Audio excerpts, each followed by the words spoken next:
It all began on a calm summer morning, the kind where the world feels still before the day unfolds. The sun had just started to climb, painting the houses in soft gold. Birds perched on fences and rooftops, and the faint hum of sprinklers echoed down the block. It was peaceful, the kind of peace people move to quiet neighborhoods for. For me, that peace was always accompanied by sound. I had just hung a new set of wind chimes on my porch, handcrafted bamboo tubes I'd bought from a small coastal town on a recent trip. Each time the wind passed through, it carried a low, soothing melody that seemed to blend perfectly with nature. The tones were warm, deep, and organic, almost meditative. At first, it was a simple joy. I'd sit on my porch with a cup of coffee, listening to the chimes mix with the morning air. But that calm didn't last long, not in this neighborhood. The complaint came 2 days later, slipped into my mailbox in a neatly folded piece of paper. The handwriting was sharp, almost aggressive. It read, "Your wind chimes are disturbing the peace. Remove them immediately." No signature, of course. But I didn't need one. Everyone on the street knew who it came from. Linda, the self-appointed guardian of silence, order, and all things appropriate. She had lived in the cul-de-sac for nearly 2 decades and had a reputation for policing every minor disruption. From trash cans left out too long to holiday decorations that weren't tasteful. She was the kind of neighbor who claimed to represent everyone, but really only spoke for herself. Her house, perfectly maintained with a manicured lawn and white shutters, stood as a monument to control. I thought about ignoring the note. After all, the chimes weren't loud. They barely whispered. But the next morning, when I went outside, I found the wind chimes lying on the ground. The string had been cut clean through. It was no coincidence. That was when I realized this wasn't just about sound. It was about control. Linda wasn't content to mind her own property. She needed everyone else to conform to her standards. And while others might have quietly taken their chimes down to avoid confrontation, I wasn't built that way. I rehung the chimes that afternoon, this time higher, secured with steel wire that couldn't be cut without effort. I added a small camera to my porch just in case. The next morning, the chimes sang again, and so did Linda. She stormed out of her house, gesturing wildly toward my yard, muttering under her breath. I pretended not to see. Later that day, I found another note, longer this time. It claimed the sound violated community harmony, and that she would take formal action if I didn't comply. But the neighborhood wasn't governed by an HOA. There were no rules against wind chimes, no regulations on sound that gentle. She had no power beyond her ability to complain, and complain she did. To the police, the city council, and anyone who would listen. Still, when the city inspector came by the following week, he looked almost embarrassed to be there. The report had come from Linda, citing unreasonable noise pollution. He listened for a few moments, then shook his head and left. The chimes continued to sing. For me, it became a quiet act of defiance, a symbol of standing my ground. But for Linda, it was an obsession. She began watching from her window, tracking the movement of the wind as if she could somehow stop it. Sometimes I'd see her step outside, clenching her jaw as the faint tones drifted her way. And then came her retaliation. She started leaving her own sounds. In response, a loud leaf blower running early in the morning, her car alarm mysteriously going off at night, a radio left playing on her porch, each one timed perfectly for when my chimes caught the wind. It became a war of noise, subtle but escalating. Other neighbors began to notice. Some sympathized with her, others thought she'd lost her mind. A few even complimented my chimes, saying they found the sound relaxing. But Linda wasn't done. One afternoon, I returned home to find 2 city workers standing near my porch. They said a complaint had been filed again, this time about a hazardous hanging object that could fall and cause injury. I pointed out that the chimes were securely fastened and nowhere near the sidewalk. The workers shrugged, said they had to check, then left without incident. It was clear now, Linda would do whatever it took to get her way. But what she didn't realize was that every time she tried to silence me, she only made me more determined. The more she raged, the more I wanted those chimes to sing. That night, I ordered 3 more sets online, each one tuned to a different scale. Not loud or obnoxious, but harmonious, layered.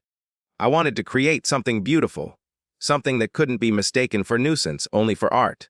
When the packages arrived, I spent an entire weekend arranging them across my porch and garden. Each set caught a different current of wind, producing a blend of tones that rose and fell with the breeze. It wasn't just sound anymore. It was music, unpredictable and alive. The neighborhood started to change because of it. People walking by would slow down to listen. Children stopped their bikes near my driveway, staring up at the shimmering chimes that danced in the sun. Even a few neighbors started adding small sets of their own. But for Linda, it was unbearable. She stood outside her house one morning, glaring as the chimes performed their quiet concert. Her jaw tightened, her eyes narrowed, and I could see the frustration building. To her, it wasn't a melody. It was defiance. And in a way, she was right. Because this was no longer about sound. It was about refusing to live under someone else's idea of perfection. It was about finding peace in imperfection, joy in difference, and beauty in freedom. But Linda wasn't the type to back down. I knew she'd escalate. She always did, and I was ready. Because what started as one set of wind chimes was about to become something much bigger. Something that would turn the whole neighborhood into an unexpected battleground between control and creativity.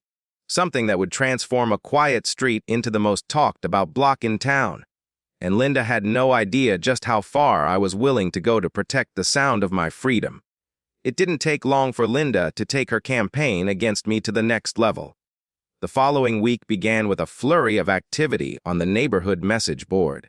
Posts began popping up under her name, long, dramatic rants about disruptive sounds, disturbing the peace, and a blatant disregard for community harmony. She described the chimes as clanging nuisance, claiming they kept her awake at night and made it impossible to enjoy her own backyard.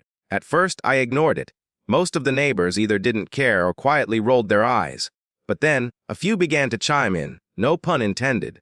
A handful sided with Linda, agreeing that they'd heard the chimes and found them distracting. Most of these people had lived on the street for years and knew Linda's influence was hard to escape. They weren't really angry, they were just cautious, afraid of becoming her next target. By the end of the week, she had gathered a small but vocal group calling themselves the Quiet Neighborhood Committee. They began distributing flyers, claiming they wanted to restore tranquility and uphold neighborhood values. The wording was carefully chosen, but the meaning was clear. They wanted my chimes gone. What had started as a petty feud was now becoming a community movement. The first meeting took place on a Saturday morning at Linda's front lawn. She'd set up chairs, a folding table, and a giant poster board with phrases like, "Respect the soundscape," and "Preserve our peace." It was absurd, but effective. She managed to get nearly a dozen neighbors to show up, some curious, others simply too polite to decline. From my porch, I could hear the muffled rhythm of her voice. Authoritative, commanding, self-righteous. She was good at what she did, I had to admit. Linda didn't just complain, she built a narrative.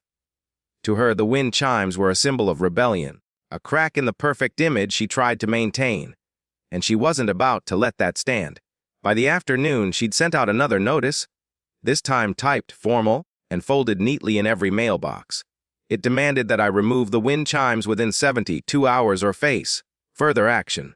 There was no mention of what that auction entailed, but the implication was obvious. I still refused to take them down.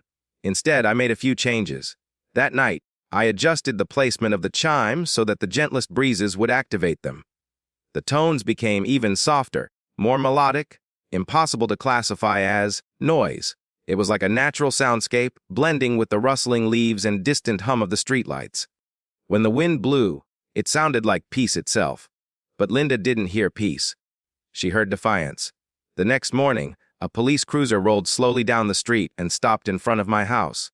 The officer who stepped out looked almost apologetic.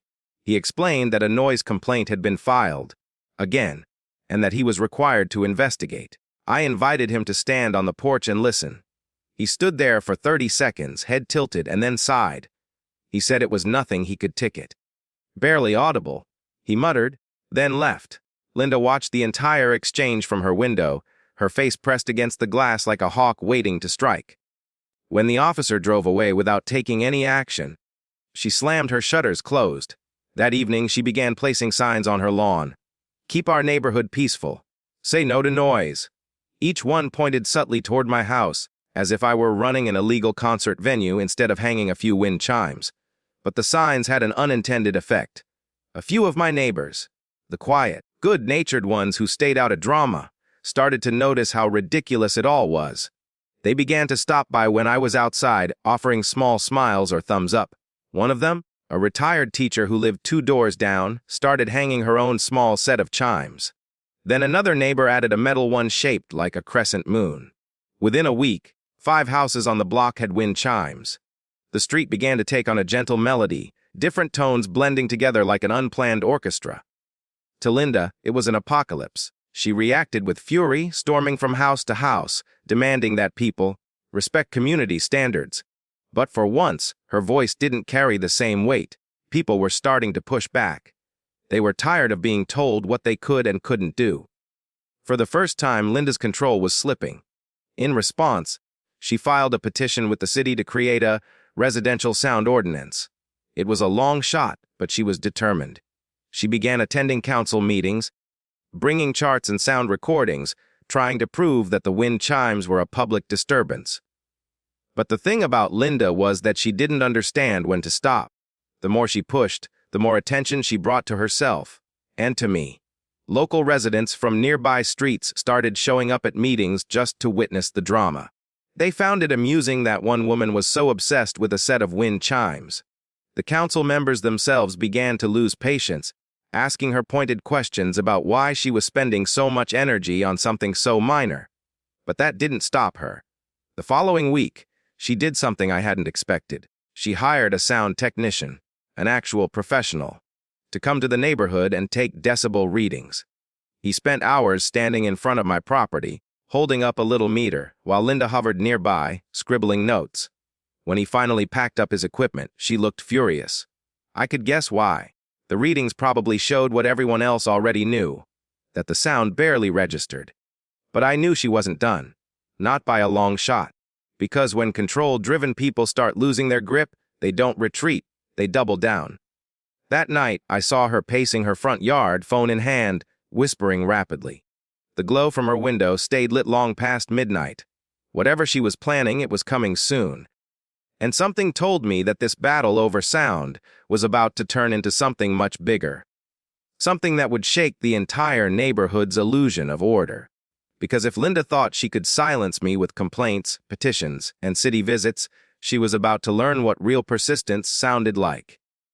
The wind picked up that night, brushing through the chimes and filling the air with soft, layered music. It was almost poetic, the calm before the storm, and as the tones danced through the dark, I couldn't help but smile. Linda thought she was fighting against noise, but what she didn't realize yet was that she was fighting against change, and that was a battle she could never win.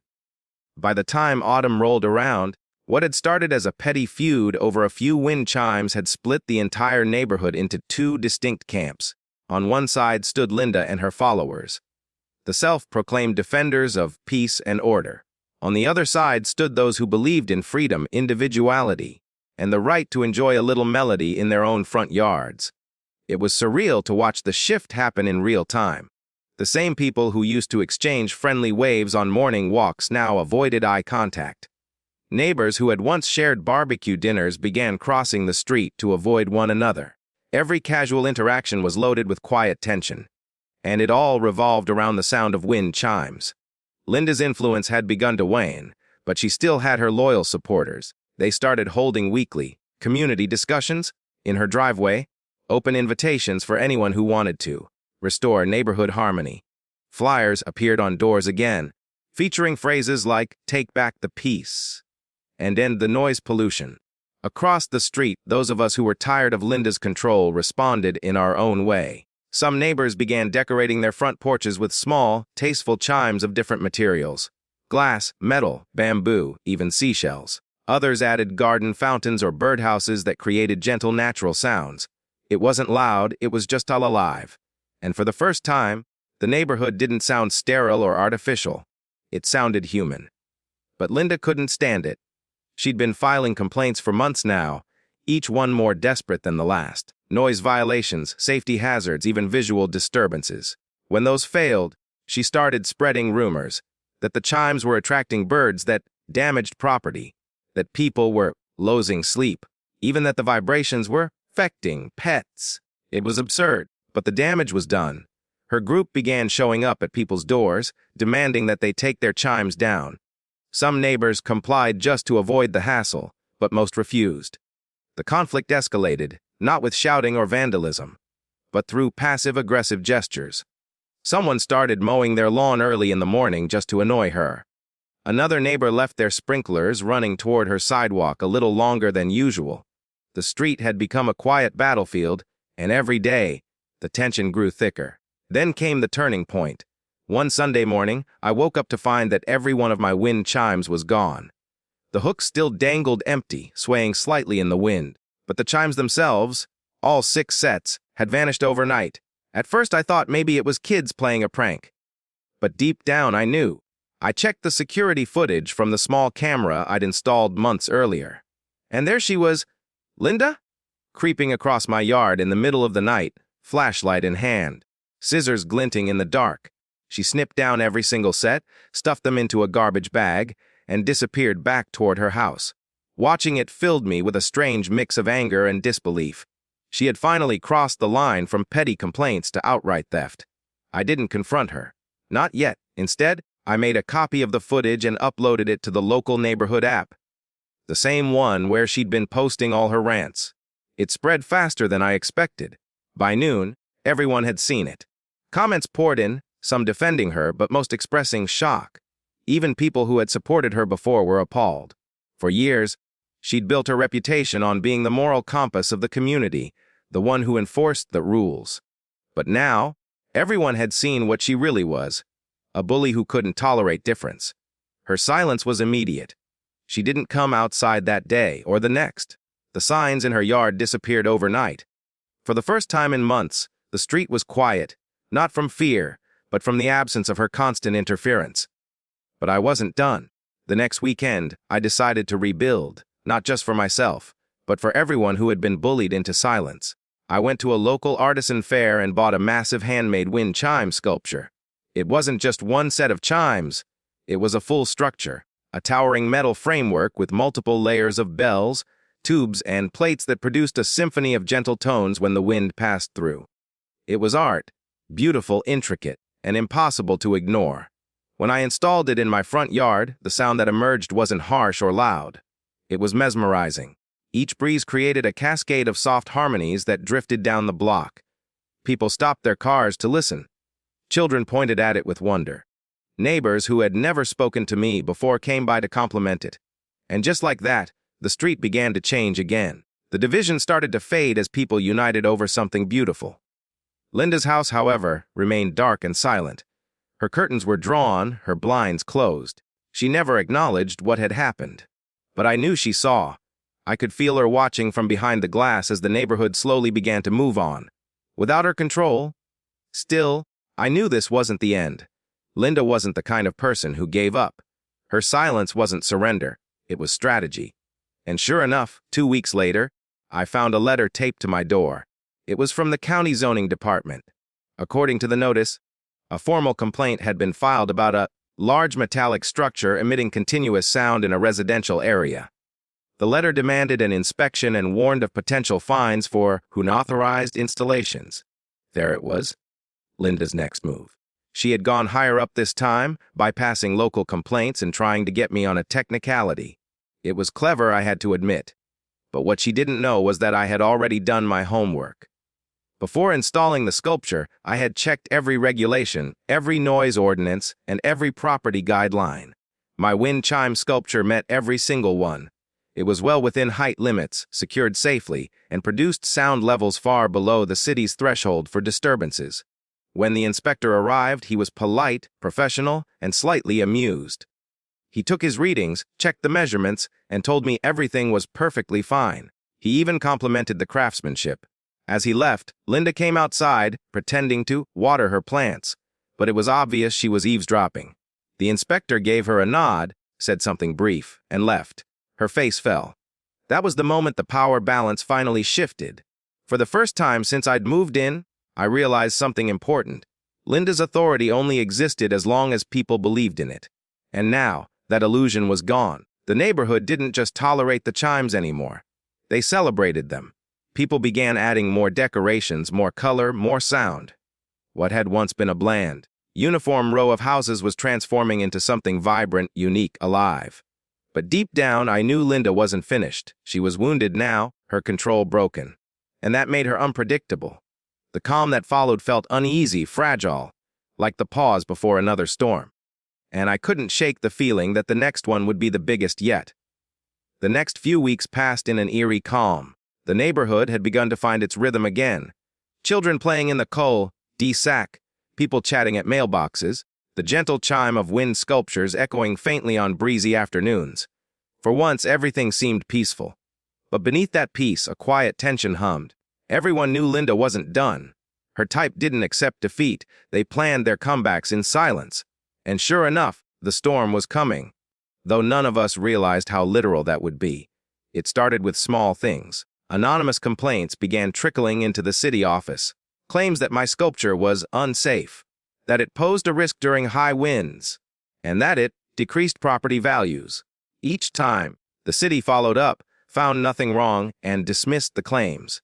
But the persistence of the complaints hinted at one thing. Linda was still fighting, even if she wasn't doing it publicly. Then, one Friday evening, the weather took a turn. The forecast called for a major thunderstorm rolling in from the coast. Strong winds, heavy rain, even the chance of small hail. The entire neighborhood prepared, pulling in lawn furniture and securing decorations.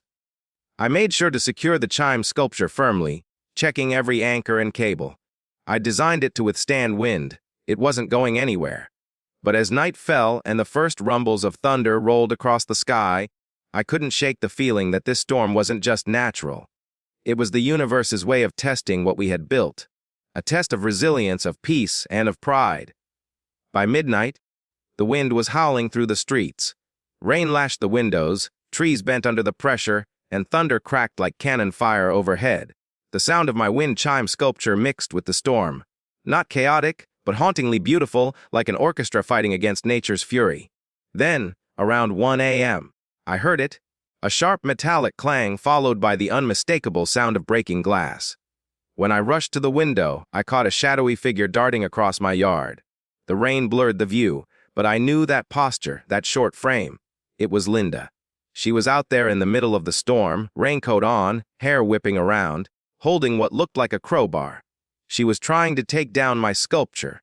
I could barely believe what I was seeing. It wasn't just petty anymore.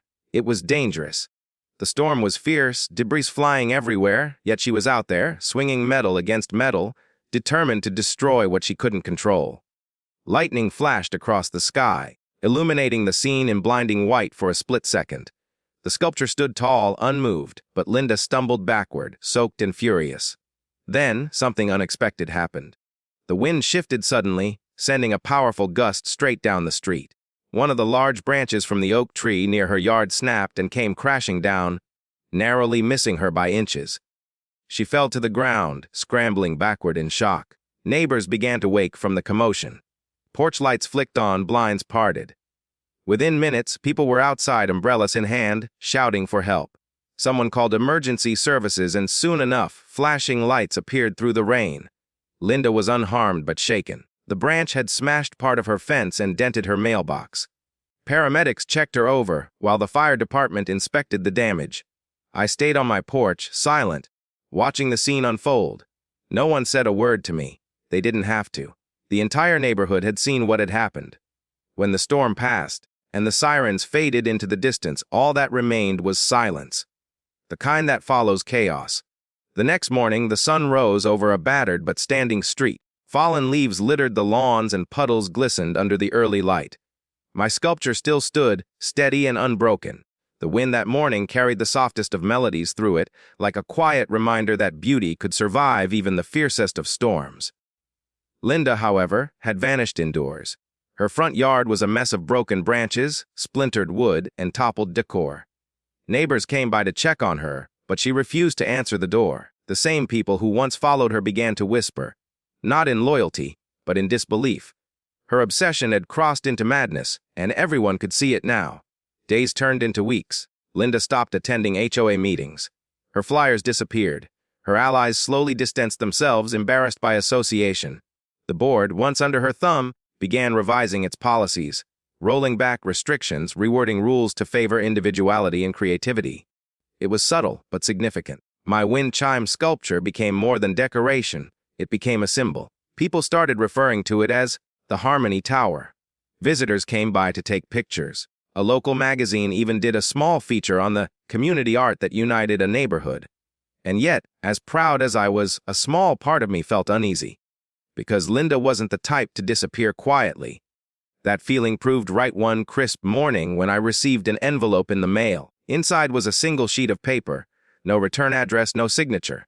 Just a printed message, enjoy it while it lasts. No explanation, no context. But I knew exactly who had sent it. It wasn't over.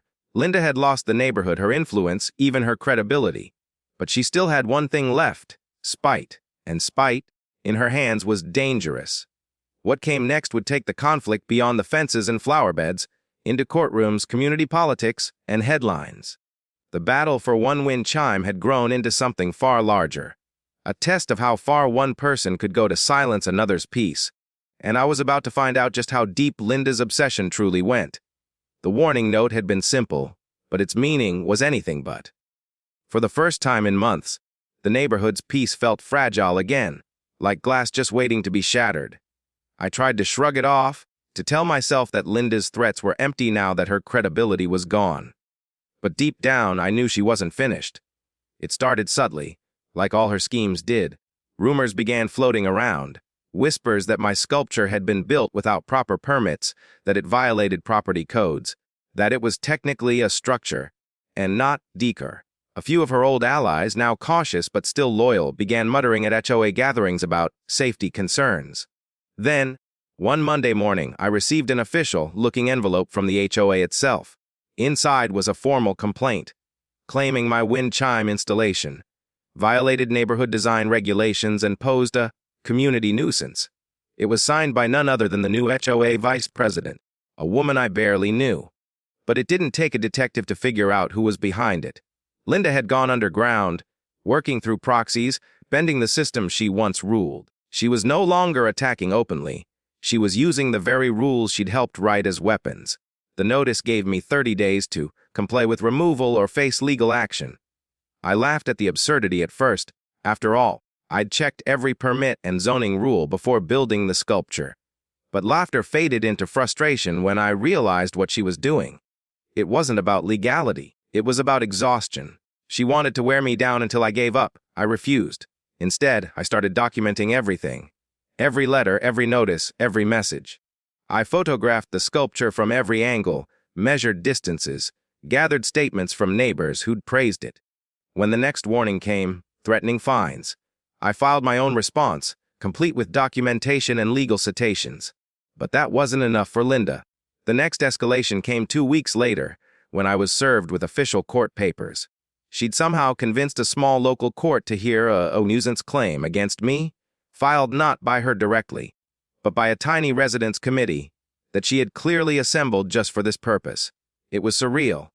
I, a quiet homeowner with a love of design and music, was now the defendant in a legal battle over a piece of yard art.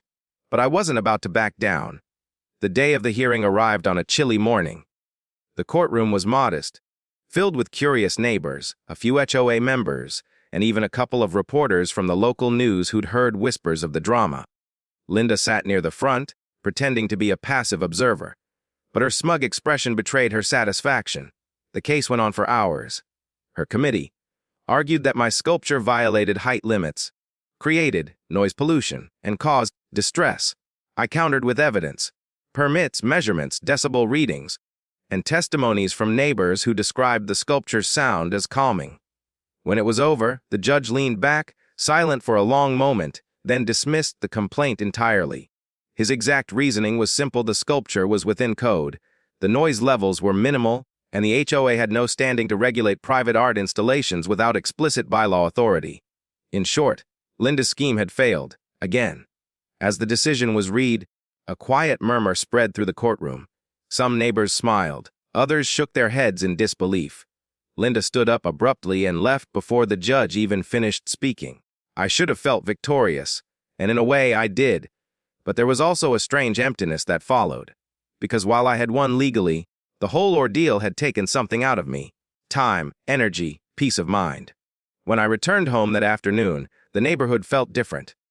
The same sculpture stood in my yard, glinting in the sunlight, but it felt like it represented something far greater now.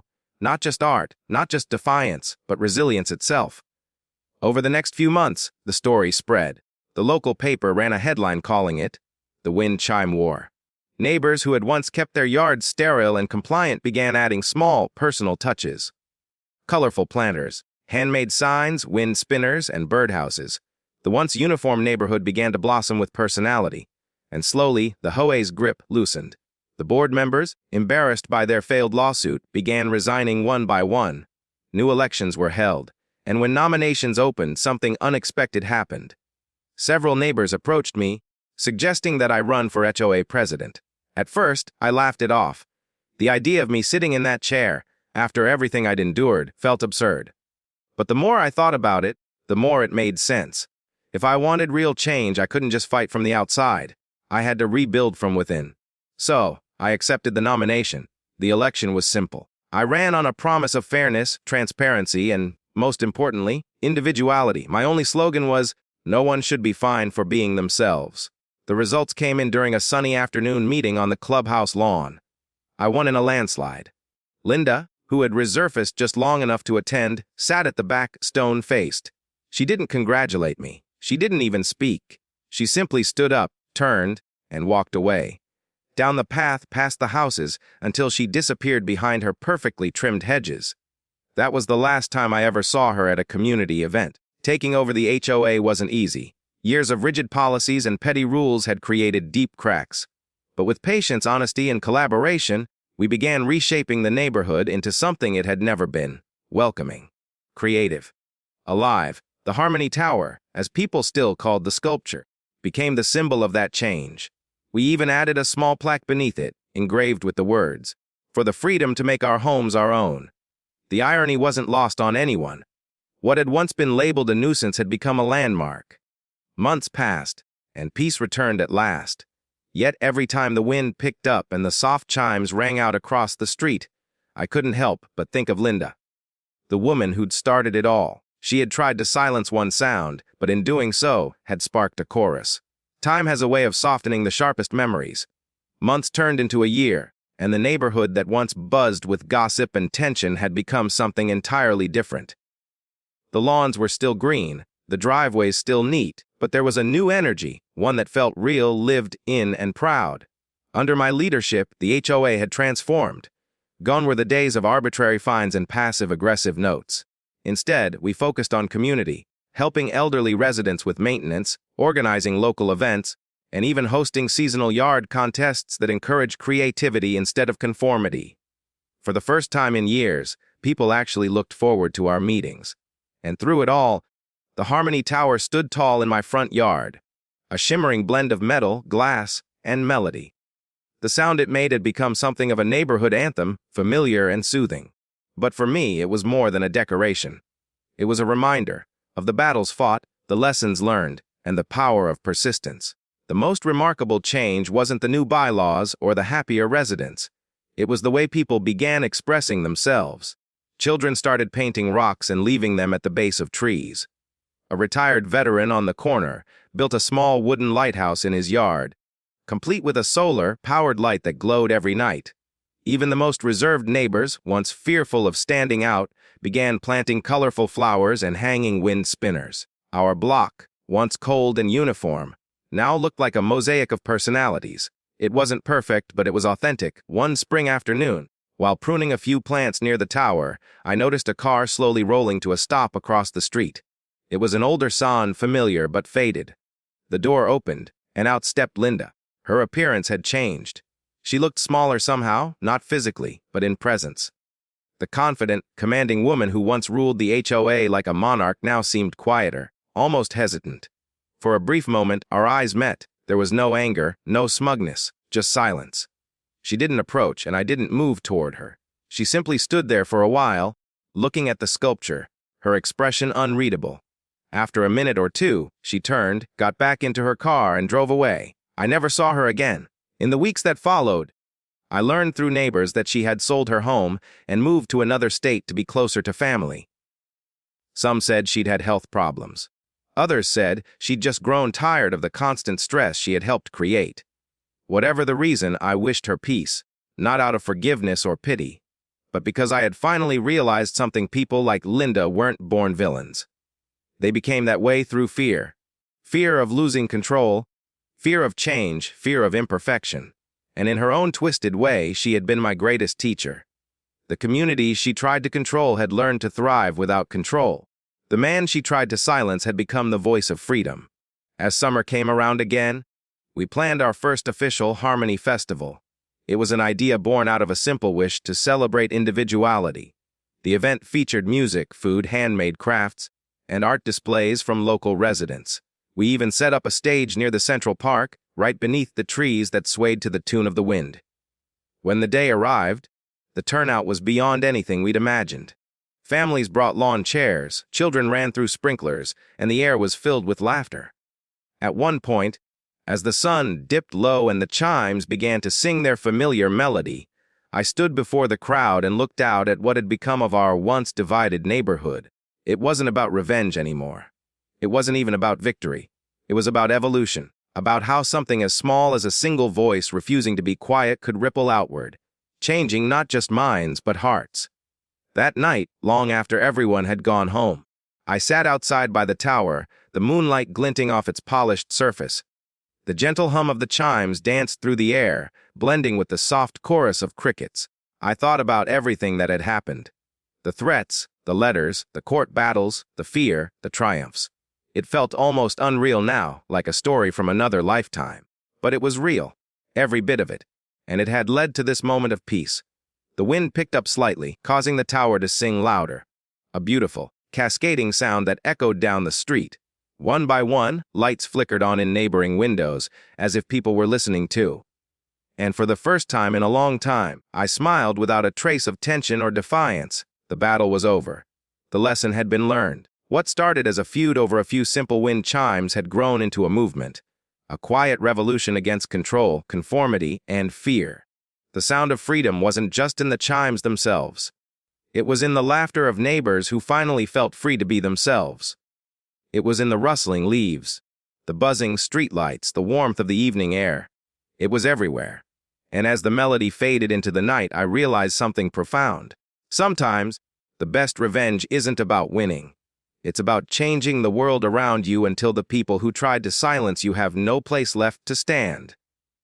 That's what the tower meant now. Not resistance, not rebellion, but harmony, the kind that comes when every note, no matter how different, finds its place in the same song. And that song would keep playing long after the last battle had been fought.